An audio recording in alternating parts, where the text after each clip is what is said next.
Parte 1. Como chegamos aqui? Depois da Grande Depressão, os Estados Unidos tiveram 40 anos de crescimento econômico sem uma única crise financeira. A indústria financeira estava firmemente regulada. A maioria dos bancos comuns realizava negócios locais e eram proibidos de especular com as economias dos depositantes. Os bancos de investimento, que lidavam com bolsas de valores e comércio de títulos, eram parcerias privadas e pequenas. No modelo de parceria de banco de investimento tradicional, os parceiros levantam e investem o dinheiro. E, obviamente, observam o dinheiro com muito cuidado. Eles queriam viver bem, mas não queriam apostar todos os seus bens em nada. Paul Volcker trabalhou no Departamento do Tesouro e foi presidente do Federal Reserve de 1979 a 1987. Antes de ir para o governo, ele era um economista do banco Chase Manhattan. Quando saí do Chase para ir para o Tesouro em 79, acho que minha renda estava próxima de $45 mil ao ano. $45 mil ao ano. Em 1972, a Morgan Stanley tinha aproximadamente 110 funcionários, um escritório e o capital de $12 milhões. Agora, Morgan Stanley tem 50 mil funcionários e um capital de vários bilhões. E tem escritórios em todo o mundo. Os bancos de investimento venderam suas ações, o que deu a eles quantias enormes do dinheiro de acionistas. O pessoal de Wall Street começou a ficar rico. Eu tinha um amigo que era corretor de ações no Merrill Lynch, na década de 70. Ele tinha um emprego de condutor de trens à noite, porque tinha 3 filhos e não podia sustentá-los com o que ganhava como corretor de ações. Por volta de 86, ele estava ganhando milhões de dólares e achava que era esperto. Nossa obrigação diante da nação é restaurar a nossa prosperidade econômica. Em 1981, o presidente Ronald Reagan escolheu como secretário do Tesouro o principal executivo do banco de investimentos Merrill Lynch, Donald Reagan. Wall Street e o presidente concordam entre si. Conversei com muitos líderes de Wall Street e todos dizem apoiamos o presidente em 100%. A administração Reagan, apoiada pelos economistas e lobistas financeiros, iniciou um período de 30 anos de desregulamentação. Em 1982, a administração Reagan desregulamentou empresas de poupança e crédito, permitindo que elas fizessem investimentos de risco com o dinheiro de seus depositantes. Por volta do final da década, centenas de empresas de poupança e crédito tinham falido. Essa crise custou aos contribuintes $124 bilhões e custou a muitas pessoas suas economias. Pode ter sido o maior roubo bancário da nossa história.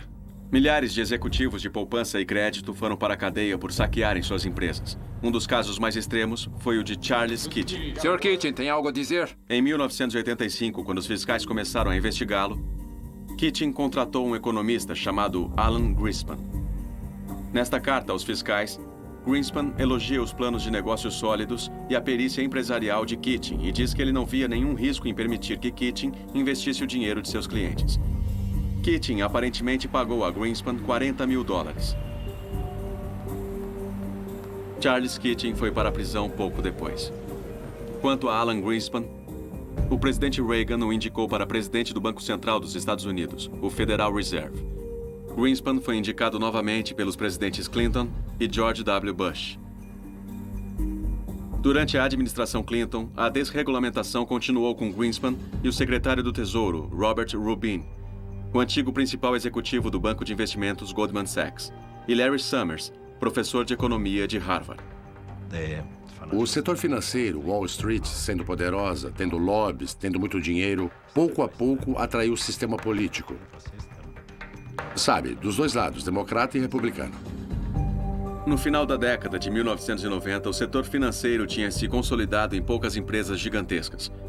Cada uma delas tão grandes que a falência delas ameaçaria todo o sistema.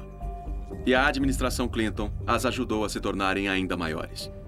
Em 1998, a Citicorp e a Travelers se uniram para formar o Citigroup, a maior companhia de serviços financeiros do mundo. A fusão violava o ato Glass-Steagall, uma lei aprovada depois da Grande Depressão que impedia que bancos com depósitos de consumidores se envolvessem em atividades bancárias de investimentos de risco. Foi ilegal adquirir a Travelers. Greenspan não disse nada. O Federal Reserve deu a eles uma isenção por 1 ano e então eles aprovaram a lei.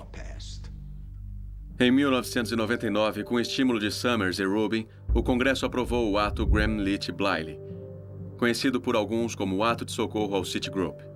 Ele derrubou o Ato Glass-Steagall e limpou o caminho para futuras fusões. Robert Rubin ganharia depois 126 milhões como vice-presidente do Citigroup. Ele se recusou a ser entrevistado para este filme. Por que vocês têm grandes bancos? Porque bancos gostam do poder do monopólio, gostam do poder do lobby. Porque os bancos sabem que quando forem grandes demais, receberão bailout.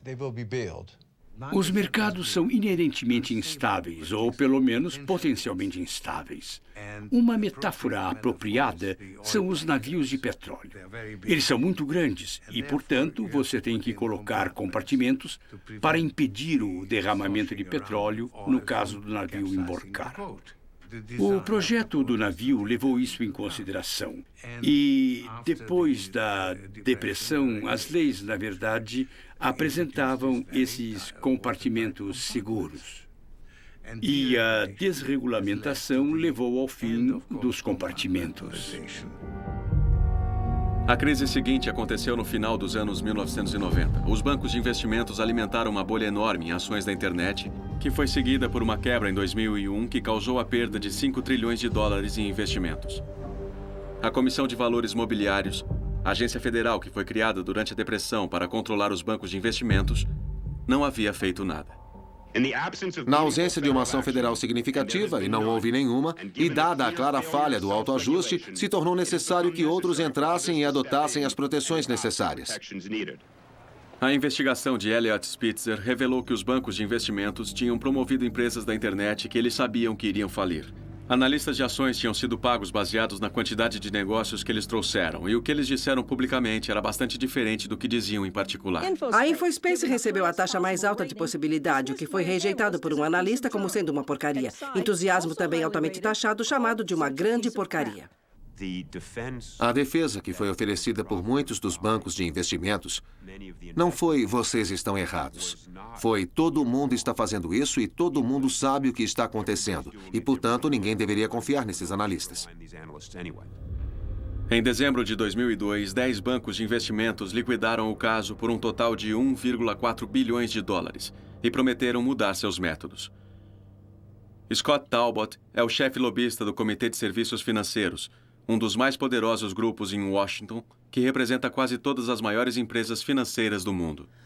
O senhor está tranquilo com o fato de que muitas das suas empresas se dedicaram a atividades criminosas em larga escala? O senhor tem que ser específico. Tudo bem. E antes de mais nada, a atividade criminosa não deveria ser aceita. Pronto.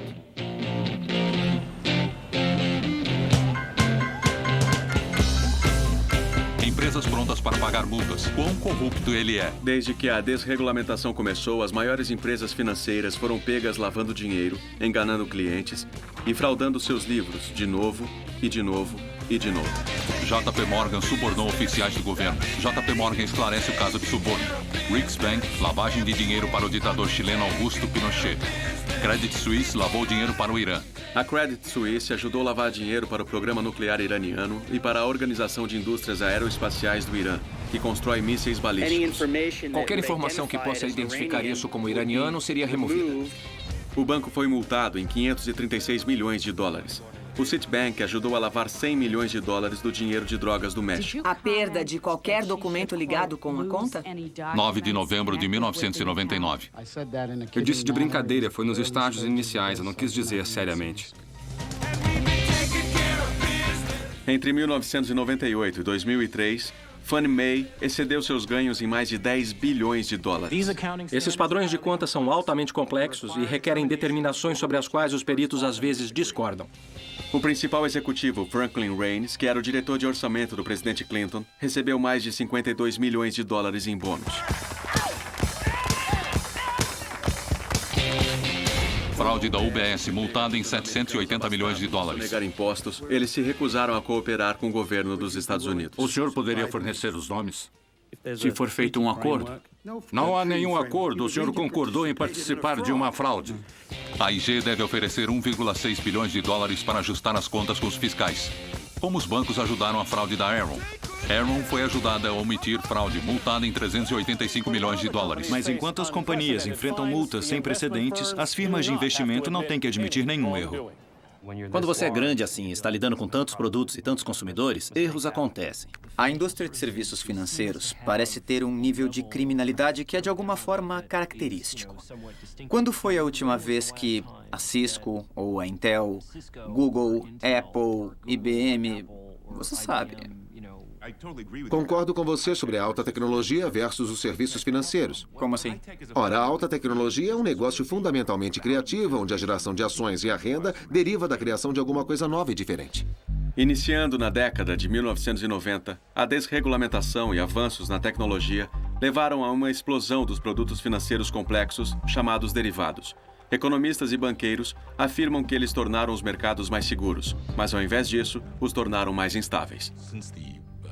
Desde o fim da Guerra Fria, muitos ex-físicos e matemáticos decidiram aplicar suas habilidades não na tecnologia da Guerra Fria, mas nos mercados financeiros, junto com os banqueiros de investimentos e fundos livres. Criando armas diferentes. Absolutamente. Sabe, é como Warren Buffett disse sobre armas de destruição em massa.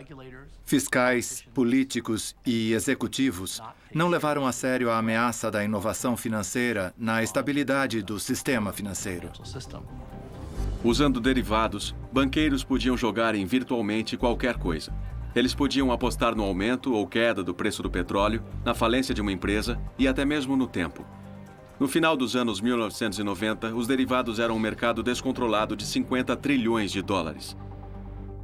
Em 1998, alguém tentou controlá-los. Brookles Born se formou como primeira de sua turma na escola de advocacia de Stanford e foi a primeira mulher a editar uma grande revista jurídica. Depois de dirigir o escritório de derivados na Arnold Porter, Born foi indicada pelo presidente Clinton para presidir a Comissão de Comércio Futuro de Commodities, que supervisiona o mercado de derivados. Brookles Born me perguntou se eu iria trabalhar com ela. Decidimos que este era um mercado sério, potencialmente desestabilizado. Em maio de 1998, a CFTC fez uma proposta para controlar os derivados. O Departamento do Tesouro de Clinton teve uma resposta imediata. Eu, por acaso, fui ao escritório da Brookles e ela estava acabando de desligar o telefone. Ela ficou pálida e olhou para mim e disse: era Larry Summers. Ele estava com 13 banqueiros em seu escritório. Ele expressou aquilo de um modo muito intimidador, como dizendo a ela para parar. Os bancos estavam excessivamente confiantes nos ganhos desses tipos de atividades, o que leva a uma batalha monumental para impedir isso, o estabelecimento de instrumentos a serem controlados. Logo depois da ligação de Summers, Greenspan, Rubin e o presidente da SEC, Arthur Levitt, divulgaram uma declaração conjunta condenando Born e recomendando uma legislação para manter os derivados sem controle. 24 de julho de 1998. Ela foi rejeitada, infelizmente. Primeiro pela administração Clinton e depois pelo Congresso. Em 2000, o senador Phil Gramm teve um papel importante na aprovação de um projeto de lei que quase isentava de controle os derivados. Eles estão 21 de junho de 2000. A responsabilidade reguladora. Acredito que precisamos fazer isso. Depois de deixar o governo, Phil Gramm se tornou vice-presidente da UBS. Desde 93, sua esposa Wendy era funcionária do conselho da Enron. É a nossa maior esperança que seja possível dar andamento neste ano na legislação, que, de modo apropriado, crie uma certeza legal para os derivados OTC. Larry Summers mais tarde ganhou 20 milhões de dólares como consultor de um fundo hedge que dependia fortemente dos derivados. Quero ser associado a todos os comentários do secretário Summers. Em dezembro de 2000, o Congresso aprovou o Ato de Modernização de Futuro de Commodities. Redigido com a ajuda de lobistas da indústria financeira, proibia a regulamentação dos derivados. Uma vez que isso estava feito, foi muito rápido. E o uso de derivados e inovações financeiras explodiu tremendamente depois de 2000. Com a ajuda de Deus. Com a ajuda de 20 Deus. de janeiro de 2001. Época que George W. Bush assumiu a presidência em 2001, o setor financeiro dos Estados Unidos estava amplamente mais lucrativo, concentrado e poderoso do que já esteve. Dominando esta indústria estavam 5 bancos de investimentos, 2 conglomerados financeiros, 3 companhias de seguro e 3 agências de notação. E ligando todos eles havia a cadeia de securitização, um novo sistema que ligava trilhões de dólares em hipotecas e outros empréstimos com investidores em todo o mundo.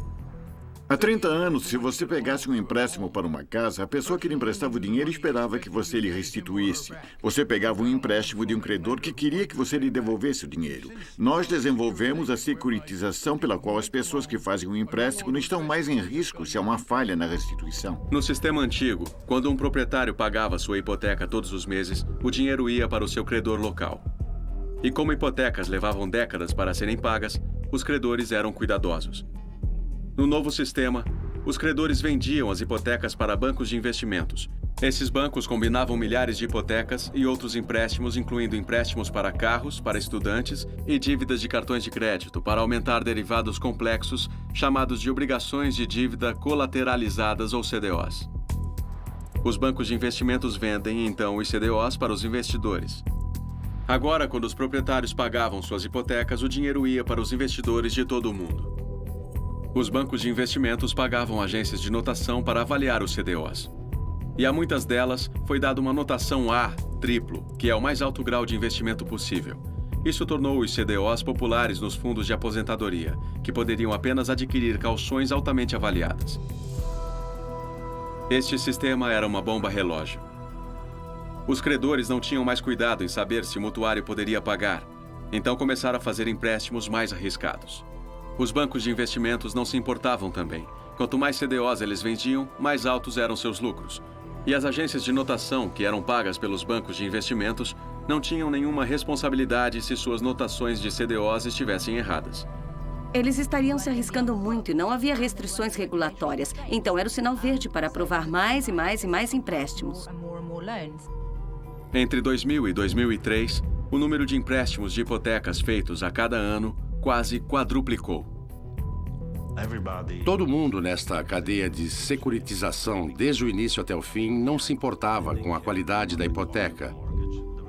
Eles se importavam em maximizar seus volumes e ficar sem taxação. No início dos anos 2000, houve um aumento enorme nos empréstimos mais arriscados, chamados de subprime. Mas quando milhares de empréstimos de subprime foram combinados para criar CDOs, muitas delas ainda recebiam notações A triplo.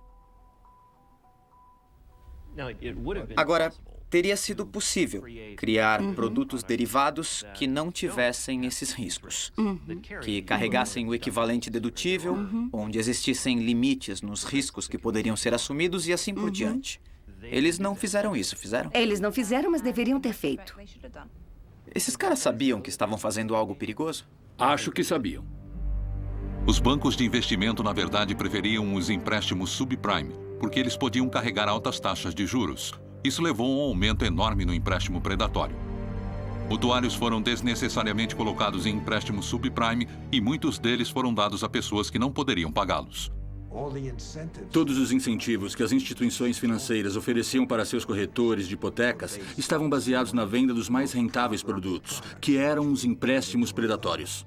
Se o banqueiro ganha mais dinheiro ao colocar você em um empréstimo de risco, é lá que ele vai colocar você.